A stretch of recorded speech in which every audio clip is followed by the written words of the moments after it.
Assalamualaikum warahmatullahi wabarakatuh. Alhamdulillahirabbil alamin. Hari ini kita berjumpa kembali bersama Muhammad di Pamunggaran. Dan untuk pertama kalinya kita berada di tempat inti dari proses pembuatan katana, yaitu tempat penempaan atau tempat harden. Nah, di sini juga saya ditemani bersama Kang Dede ya, yang selalu siap memberikan informasi lebih akurat, lebih detail. Karena dari proses penempaan katana ataupun pedang itu banyak proses-proses yang mungkin ini masuknya ke tradisional gitu. Jadi bukan pakai sistem modernisasi gitu ya. Nah, dari pihak kami ada Muhammad Ipa, dan pihak kedua untuk Kang Dede sebagai pelaku maker ya, atau selaku tukang tempa. Nah guys, di sini saya ditemani sama Kang Dede ya, selaku maker pembuatan katana. Gimana, sehat Kang Dede? Alhamdulillah. Nah, gimana nih kesan sebagai maker pembuatan katana? Ada beberapa kesulitan atau ya macam-macam kendala? Gimana nih dari tahap-tahap demi tahap ya? Tahap banyak kendala, susah. Dari penempaan panas lah. Oh ya, berarti kan itu mah udah jelas ya, tempat itu kan dibakar, dilebur biar proses si bajanya itu lebih padat, pemadatan dari bahan-bahan berarti ya. Soalnya kan gini, dari bahan baja itu kan ada beberapa kandungan. Yang pertama ada karbon, kedua ada kromium, ketiga ada sulfur, keempat ada silikon, terus kelimanya mungkin ada bahan lain-lainnya juga. Nah, proses penempaan itu sebuah proses pemadatan dari kandungan bahan-bahan. Biar apa kan Dede kalau di tempat itu? Biar padat, keras. Biar padat dan keras. Nah, makanya ada istilah, Kang, ini katananya putus paku atau enggak. Nah, putus paku atau tidak itu tergantung dari proses penempaan. Iya, betul. penempaan. Nah, gitu. Dari bahan juga pengaruh. Ada juga bahan bagus tapi nggak bisa putus paku. Iya. Tapi lebih unggul ke jenis ketajamannya. Ada yang seperti itu. Ada juga yang mungkin lebih ke tahan karat. Nah, jadi banyaklah variatif untuk model bahan-bahannya. Nah, pengalaman sejauh ini udah berapa tahun nih berjalan dari proses penempaan? Pribadi mah 7 tahun. 7 tahun, cukup luar biasa, cukup lama juga. Jadi jam terbangnya itu cukup apa ya, ibaratnya udah bisa bikin berbagai macam apa nih selain katana? Baru belajar. Nah, berarti kalau dari tukang bangunan itu ibaratnya kondekturnya masih kondektur, tapi kan bertahap. Nanti juga kan seiringnya waktu bakal jadi apa ya, sebagai maker pertama gitu, maker inti gitu. Nah, selain proses pembuatan katana kan ada pedang. Nah, kalau misalkan custom nih, kayak misalkan kayak bikin kujang asli Jawa Barat, keris kayak buatan Bali, ataupun mandau kayak buatan Kalimantan. Nah, selain yang model-model apa lagi nih yang bisa dibuat di sini? Badik, Masa keris gitu lah. ya keris, kukri. Pokoknya jenis anim juga bisa berarti Bisa. ya. Oh, jenis anim juga bisa guys. Pokyam. Oke.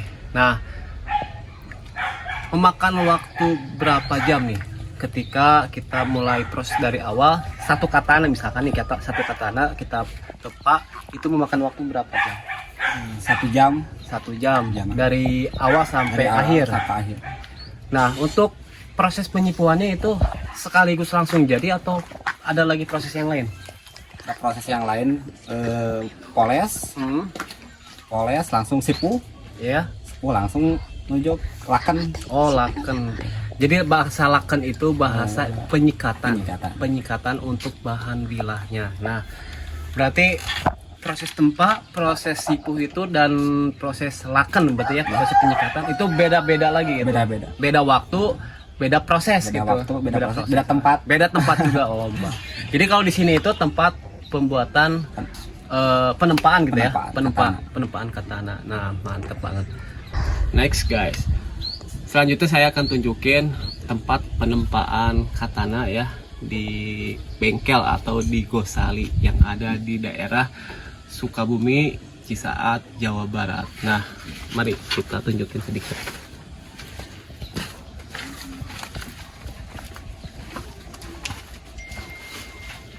Nah, kalian bisa lihat ya, untuk sebuah edukasi aja dulu.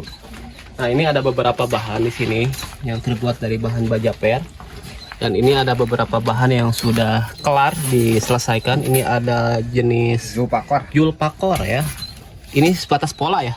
Pola. Nah, dan ini kris dengan ukuran kurang lebih 100 cm ada? 80 cm. Oh, 80 cm guys. 80 cm. Nah, bahan mentah ini kan lalu dimasukin ke tempat pembakaran ya. Nah, ini namanya apa? Tungku berarti ya? Tungku. Ini namanya tungku dengan suhu derajat tertentu ya, yang mungkin bisa melebihi dari 500 ataupun berapa lah ya, kurang paham juga saya.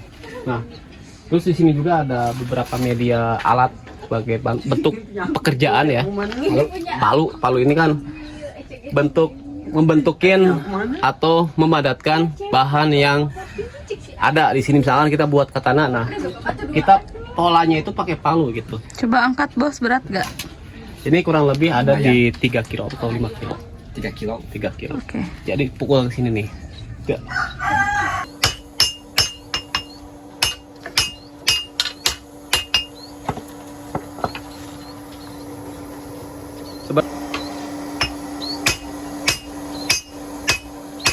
Nah, guys, saya juga akan nanyain media penyipuhan di sini tuh pakai air apa oli. Nah, untuk di sini gimana?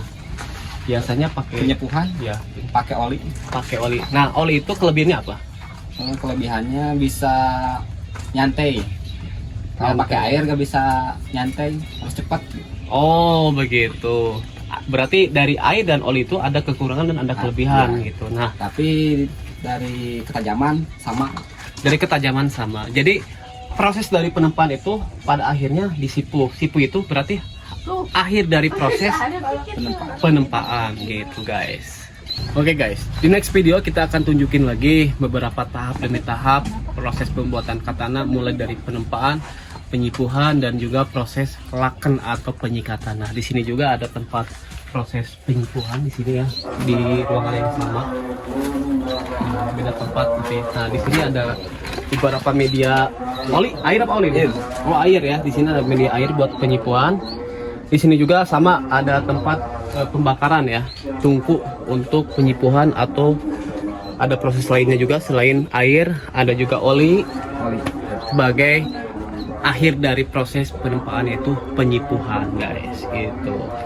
Alhamdulillah guys, hari ini kita udah tunjukin beberapa tempat pekerjaan, tempat produksi, bagaimana proses pembuatan katana dari awal sampai akhir. Di next video kita akan tunjukin lagi macam-macam jenis katana, tempat produksi, tempat pembuatan, dan yang lainnya juga. Mungkin sedikit edukasi dari kami. Terima kasih yang sudah stay on, yang nonton channel kami. Jangan lupa untuk subscribe, jangan lupa juga untuk follow akun lainnya juga. Terima kasih. Assalamualaikum warahmatullahi wabarakatuh.